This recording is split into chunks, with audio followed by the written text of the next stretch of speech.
now using the Smart Trip cards. Anyone who still has a stockpile of those paper cards, you've got until tonight to either use them up or to trade them in. Take a lot of rides and use them up tonight. Well, speaking of Metro, it's becoming a bit of an internet sensation, or at least one of its train operators has earned her own hashtag. The reason? Riders can't get enough. Brianne Carter introduces us to operator Spencer. She's quickly becoming a local social media sensation. Tweets describe her as the best, informative, fantastic, hashtag day made. I checked out Twitter and now I know that people like what I say to them. It's not just what Metro train operator Rolina Spencer says, but how she says it that has riders wanting to catch her Orange Line train every morning. I'm operator Spencer and it's a pleasure having you on board. While many riders often complain about a lack of communication and muffled announcements within the system, ride 4 stops with operator Spencer and you'll get clear safety information. There's a red button called an emergency push-to-talk button with a 4-digit card number directly under it. All with a smile. And I don't want them to ever know if I'm having a bad day because they pay to ride Metro Rail. And in my opinion, if you pay, you should be able to get the customer service that you would want. Yeah, it certainly makes the ride a lot more positive, like a nice experience. Operator Spencer says the positive attitude she has here on the rails carries into her personal life, where she is a proud mom to 3 girls.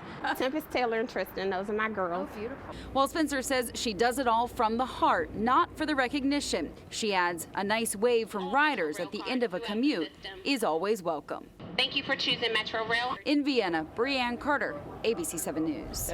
She should train all the other Metro riders, You know what? the drivers. That's a great idea. Because sometimes some of the trains you get on, you're like, what did he just They all say? look at each other like, where? Is it Foggy What's Mountain or next New up? Carrollton? Where are we? Yeah, it's like, my goodness. Exactly. Well, weather-wise, we've got the weekend here, and we're is hoping here. it'll be decent. It is. It's going to look a whole lot better. I wish we could shift our 7-day ahead by maybe 2 3 days. days, Right. and then it'd be really perfect. But it's March, and I think we're done with snow for the season. Yes. And we're going to take that. But a lot of people can't get enough of it, and we'll head out to Wintergreen via our WeatherBug network. And a lot of folks are still enjoying the snow. Yes. And I think a lot of this was actually man-made, so enjoy it while you can, because your days are numbered, and especially with 70-degree warmth on the way, that snow is going to have a hard time surviving. Let's just recap the jackpot areas. Southern Maryland, over 6 inches in California. Prince Frederick saw about 4 inches, 2.5 in Damascus. Vienna coming in at 2 inches of snow, and Bowie, Maryland, just over an inch. Right now, we are at 40 degrees, mostly cloudy skies as we look down at the White House. No snow left on the ground there. We just had a light coating, and a lot of it stuck just to the trees. It was gone by about 10, 11 o'clock this morning. 39 in Falls Church, the same in Chevy Chase, Aspen Hill in the upper 30s. The wind chill's making it feel just a little bit colder out there, so if you have plans at least early on this evening, you're going to want to bundle up. Our temperatures are going to slowly fall, but those winds are going to diminish, so that should cut into the wind chill factors, making it not feel quite as cold out there. 41 Leesburg, the same in Manassas, 40 degrees over in Culpeper. Luray, the colder spot, now in the 30s with winds that have already started to ease. Winds generally in that 7 to 15 mile per hour range. They will go calm later on tonight, but I want to show you this map here. Here we have that core of really cold air that's across the Mid-Atlantic, across the Great Lakes, what you see across Oklahoma and Dallas and Houston with temperatures in the 60s and 70s. That's going to move our way as we move through the upcoming weekend.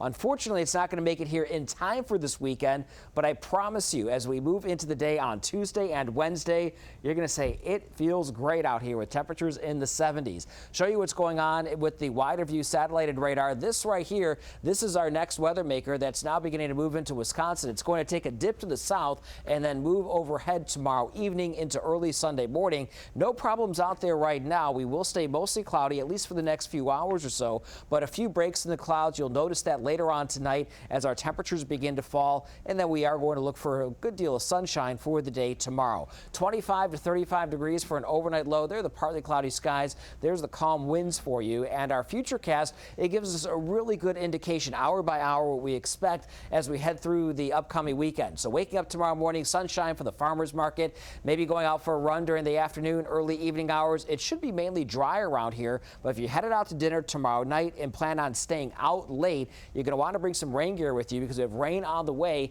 And as we move into early Sunday morning off to church or morning services, you're going to want to stay